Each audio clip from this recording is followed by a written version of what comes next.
నిర్గమాకాండము 31వ అధ్యాయము. మరియు యెహోవా మోషేతో ఇట్లా నేను చూడుము, నేను యూదా గోత్రములో హూరు మనుమడును ఊరు కుమారుడునైన బెసలేలు అను పేరుగల వారిని పిలిచితిని.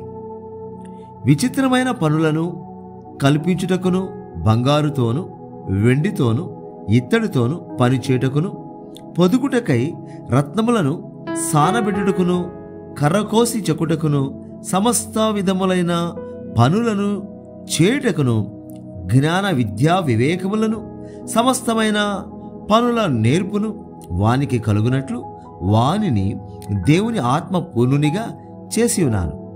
మరియు నేను దాను గోత్రంలోని అహీసామాకు కుమారుడైన అహోలియాబును అతనికి తోడు చేసి తిని, నేను నీకు ఆజ్ఞాపించినవన్నీ చేయనట్లు జ్ఞాన హృదయులందరి హృదయములలో జ్ఞానమును ఉంచి ఉన్నాను. ప్రత్యక్షపు గుడారమును, సాక్ష్యపు మందసమును, దాని మీదనున్న కరుణాపీఠమును, ఆ గుడారపు ఉపకరణములన్నిటినీ, బల్లను, దాని ఉపకరణములను, నిర్మలమైన దీప వృక్షమును, దాని ఉపకరణములన్నిటినీ, ధూపవేదికను, దహన బలిపీఠమును, దాని ఉపకరణములన్నిటినీ, గంగాళమును, దాని పీటను, యాజక సేవ చేయనట్లు సేవా వస్త్రములను, యాజకుడైన అహరోను యొక్క ప్రతిష్ఠిత వస్త్రములను, అతని కుమారుల వస్త్రములను, అభిషేక తైలమును, పరిశుద్ధ స్థలము కొరకు పరిమళ ధూపద్రవ్యములను నేను నీకు ఆజ్ఞాపించిన ప్రకారముగా వారు సమస్తమును చేయవలెను. మరియు యెహోవా మోషేతో ఇట్లా నేను, నీవు ఇశ్రాయేలులతో నిజముగా మీరు నేను నియమించిన విశ్రాంతి దినములను ఆచరింపవలెను, మిమ్మును పరిశుద్ధపరచు యెహోవాను నేనే అని తెలుసుకున్నట్లు అది మీ తరతరములకు నాకును మీకును గురుతగును. కావున మీరు విశ్రాంతి దినము నాచరింపవలెను. నిశ్చయముగా అది మీకు పరిశుద్ధము. దానిని అపవిత్రపరచువాడు తన ప్రజలలో నుండి కొట్టివేయబడను. 6 దినములు పని చేయవచ్చును. 7వ దినము యెహోవాకు ప్రతిష్ఠితమైన విశ్రాంతి దినము. ఆ విశ్రాంతి దినమున పనిచేయు ప్రతి వాడును తప్పక మరణశిక్ష నొందును. ఇశ్రాయేలీయులు తమ తరతరములకు విశ్రాంతి దినాచారమును అనుసరించి ఆ దినము నాచరింపవలెను. అది నిత్య నిబంధన. నాకును ఇశ్రాయేలీయులకును అది ఎల్లప్పుడూ గుర్తయుండును. ఎలయనగా 6 దినములు యెహోవా భూమి ఆకాశములను సృజించి 7వ దినమున పని మాని విశ్రమించినని చెప్పుము. మరియు ఆయన సీనాయి కొండ మీద మోషేతో మాటలాడుట చాలించిన తరువాత ఆయన తన శాసనములు గల 2 పలకలను, అనగా దేవుని వ్రేలుతో వ్రాయబడిన రాతి పలకలను అతనికిచ్చెను. నిర్గమకాండము 32వ అధ్యాయము. మోషే కొండ దిగకుండా తడవు చేయుట ప్రజలు చూచినప్పుడు ఆ ప్రజలు అహరోను నొద్దకు కూడి వచ్చి, లెమ్ము, మా ముందర నడుచుటకు ఒక దేవతను మా కొరకు చేయము. ఐగుప్తులో నుండి మమ్మను రప్పించిన ఆ మోషే అనువాడు ఏమాయన మాకు తెలియదని అతనితో చెప్పిరి. అందుకు అహరోను, మీ భార్యలకు, మీ కుమారులకు, మీ కుమార్తెలకు చెవులనున్న బంగారు పోగులను తీసి నా యొద్దకు తెండని వారితో చెప్పగా, ప్రజలందరూ తమ చెవులనున్న బంగారు పోగులను తీసి అహరోను నొద్దకు తెచ్చరి. అతడు వారి యొద్ద వాటిని తీసుకొని పోగరతో రూపమును ఏర్పరచి దానిని పోతపోసిన దూడగా చేశాను. అప్పుడు వారు, ఓ ఇశ్రాయేలు, ఐగుప్తు దేశములో నుండి నిన్ను రప్పించిన నీ దేవుడు ఇదే అనిరి. అహరోను అది చూచి దాని ఎదుట ఒక బలిపీఠము కట్టించెను. మరియు అహరోను, రేపు యెహోవాకు పండుగ జరుగునని చాటింపగా, మరునాడు వారు ఉదయమున లేచి దహన బలులను, సమాధాన బలులను నర్పించరి. అప్పుడు జనులు తినుటకును త్రాగుటకును కూర్చుండి ఆడుటకు లేచరి. కాగా యెహోవా మోషేతో ఇట్లా నేను, నీవు దిగి వెళ్ళుము, ఐగుప్తు దేశములో నుండి నీవు రప్పించిన ఈ ప్రజలు చెడిపోయారు. నేను వారికి నియమించిన త్రోవ నుండి త్వరగా తొలగిపోయి తమ కొరకు పోత పోసిన దూడను చేసుకొని దానికి సాగిలపడి బలి నర్పించి, ఓ ఇశ్రాయేలు, ఐగుప్తు దేశం నుండి నిన్ను రప్పించిన నీ దేవుడు ఇదే అని చెప్పుకొనిరా. నేను మరియు యెహోవా ఇట్లా నేను ఈ ప్రజలను చూచి ఉన్నాను. ఇదిగో వారు లోబడనోళ్ళని ప్రజలు, కావున నీవు ఊరకుండము. నా కోపము వారి మీద మండును. నేను వారిని కాల్చివేసి నిన్ను గొప్ప జనముగా చేసేదనని మోషేతో చెప్పగా, మోషే తన దేవుడైన యెహోవాను ప్రతిమాలుకొని, యెహోవా, నీవు మహాశక్తి వలన బాహుబలము వలన ఐగుప్తు దేశములో నుండి రప్పించిన నీ ప్రజల మీద నీ కోపము మండనేలా? ఆయన కొండలలో వారిని చంపునట్లును భూమి మీద నుండి వారిని నశింపచేయునట్లును కీడు కొరకే వారిని తీసుకొని పోయేనని ఐగుప్తీయులు ఎలా చెప్పుకొనవలెను? నీ కోపాగ్ని నుండి మళ్ళుకొని నీవు నీ సేవకులైన అబ్రహామును, ఇస్సాకును, ఇశ్రాయేలును జ్ఞాపకము చేసుకొను. నీవు వారితో, ఆకాశ నక్షత్రముల వలె మీ సంతానము అభివృద్ధి చేసి నేను చెప్పిన ఈ సమస్త భూమిని మీ సంతానమునకిచ్చేదననియు వారు నిరంతరము దానికి హక్కుదారులగుదురనియు వారితో నీ తోడని ప్రమాణం చేసి చెప్పితివ నేను. అంతటా యెహోవా తన ప్రజలకు చేసేదనని చెప్పిన కీడును గూర్చి సంతాపపడెను. మోషే శాసనములు గల 2 పలకలను చేతపట్టుకొని కొండ దిగి వచ్చెను. ఆ పలకలు ఇరు ప్రక్కలను వ్రాయబడినవి. అవి ఈ ప్రక్కను ఆ ప్రక్కను వ్రాయబడి ఉండెను. ఆ పలకలు దేవుడు చేసినవి. ఆ పలకల మీద చెక్కబడిన వ్రాత దేవుని చేవ్రాత.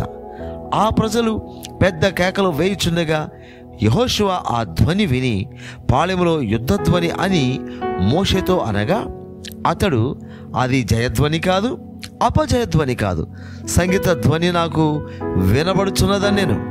అతడు పాళెమునకు సమీపింపగా ఆ దూడను వారు నాట్యమాడుటను చూచెను. అందుకు మోషే కోపము మండెను. అతడు కొండ దిగువను తన చేతులలో నుండి ఆ పలకలను పడవేసి వాటిని పగలగొట్టెను. మరియు అతడు వారు చేసిన ఆ దూడను తీసుకొని అగ్నితో కాల్చి పొడి చేసి నీళ్ళ మీద చల్లి ఇశ్రాయేలుల చేత దాన్ని త్రాగించెను. అప్పుడు మోషే, నీవు ఈ ప్రజల మీదకి ఈ గొప్ప పాపము రప్పించినట్లు వారు నిన్ను ఏమి చేసిరని అహరోనును అడుగగా, అహరోను, నా ఏలినవాడా, నీ కోపము మండనేయకము. ఈ ప్రజలు దుర్మార్గులను మాట నీవెరుగుదు. వారు, మాకు ముందు నడుచుటకు ఒక దేవతను చేయము, ఐగుప్తులో నుండి మమ్మును రప్పించిన వాడకు ఈ మోషే ఏమాయనో మాకు తెలియదనిరి.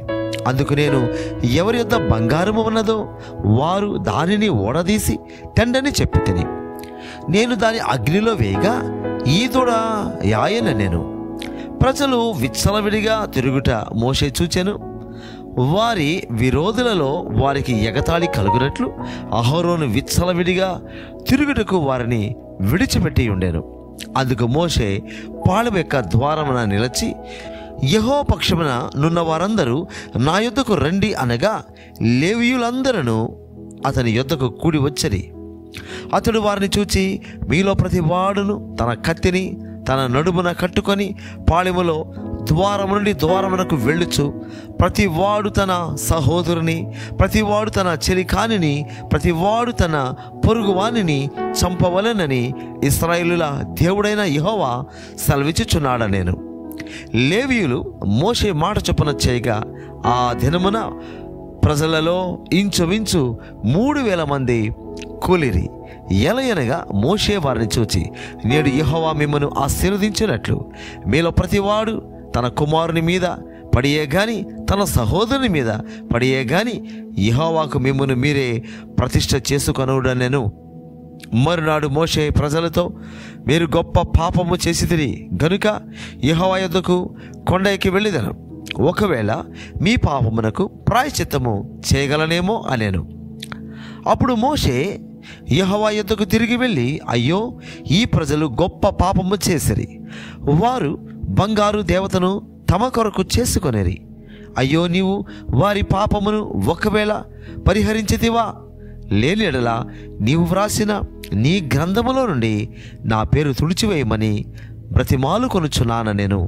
అందుకు యెహోవా, ఎవడు నా ఎదుట పాపము చేసెనో వాని నా గ్రంథములో నుండి తుడిచివేయుదును. కాబట్టి నువ్వు వెళ్ళి నేను నీతో చెప్పిన చోటికి ప్రజలను నడిపించము.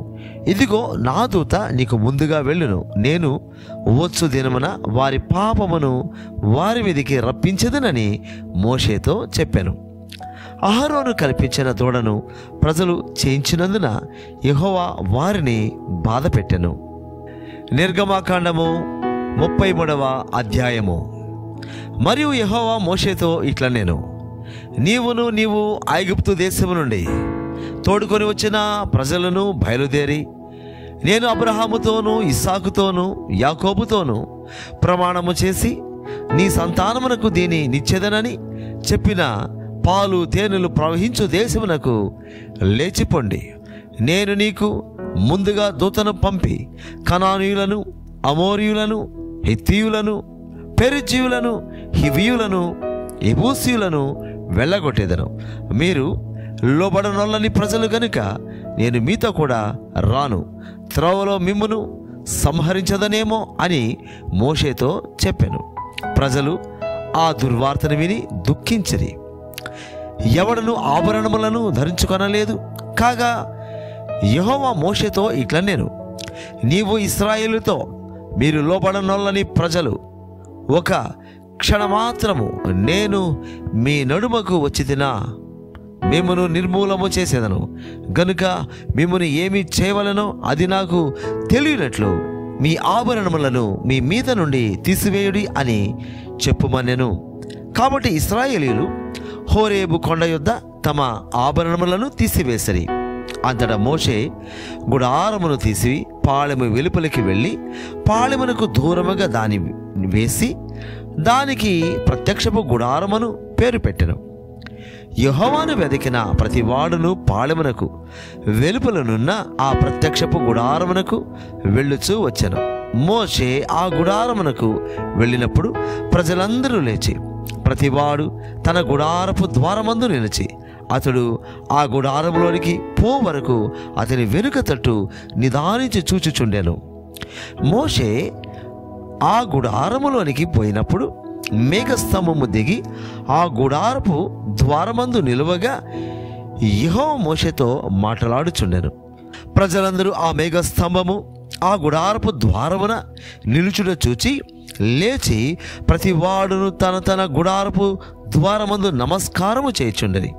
మనుష్యుడు తన స్నేహితునితో మాట్లాడినట్లు యెహోవా మోషేతో ముఖాముఖిగా మాట్లాడుచుండెను. తరువాత అతడు పాళెములోనికి తిరిగి వచ్చుచుండెను. అతని పరిచారకుడును నూను కుమారుడునైన యెహోషువ అను యవనస్తుడు గుడారములో నుండి వెలుపలికి రాలేదు.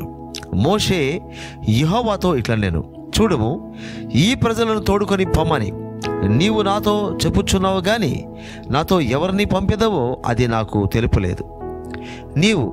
నేను నీ పేరును బట్టి నిన్ను ఎరిగినాననియు నా కటాక్షం నీకు కలిగినదనియు చెప్పితివి కదా. కాబట్టి నీ కటాక్షము నా ఎడల కలిగిన ఎడల నీ కటాక్షము నా ఎడల కలుగునట్లుగా దయచేసి నీ మార్గమును నాకు తెలుపుము. అప్పుడు నేను నిన్ను తెలుసుకొందును.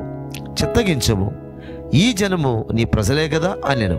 అందుకు ఆయన, నా సన్నిధి నీకు తోడుగా వచ్చును, నేను నీకు విశ్రాంతి కలుగజేసేదనగా మోషే, నీ సన్నిధి రాని ఎడల ఇక్కడ నుండి మమ్మను తోడుకొని పోకము. నా ఎడలను నీ ప్రజల ఎడలను నీకు కటాక్షము కలిగినదని దేని వలన తెలియబడను? నీవు మాతో వచ్చుట వలనే కదా. అట్లు మేము అనగా నేనును నీ ప్రజలను భూమి మీదనున్న సమస్త ప్రజలలో నుండి ప్రత్యేకింపబడుదుమని ఆయనతో చెప్పాను. కాగా యెహోవా, నీవు చెప్పిన మాట చొప్పున చేసేదను.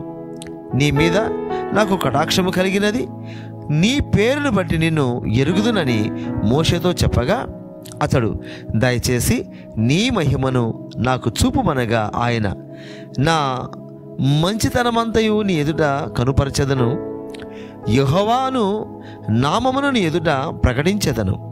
నేను కరుణించువాని కరుణించెదను. ఎవరెందు కనికర పడిదనో వానియందు కనికర పడిదన్న నేను. మరియు ఆయన, నీవు నా ముఖమును చూడజాలవు, ఏ నరుడును నన్ను చూచి బ్రతుకుడనెను. మరియు యెహోవా, ఇదిగో నా సమీపమున ఒక స్థలమున్నది, నీవు ఆ బండ మీద నిలువవలెను. నా మహిమ నిన్ను దాటి వెళ్ళుచుండగా ఆ బండ సందులో నిన్ను ఉంచి నిన్ను దాటి వెళ్ళు వరకు నా చేతితో నిన్ను కప్పేదను. నేను నా చేయి తీసిన తరువాత నా వెనుక పార్శ్వమును చూచెదవు, కానీ నా ముఖము నీకు కనబడదని మోషేతో చెప్పాను.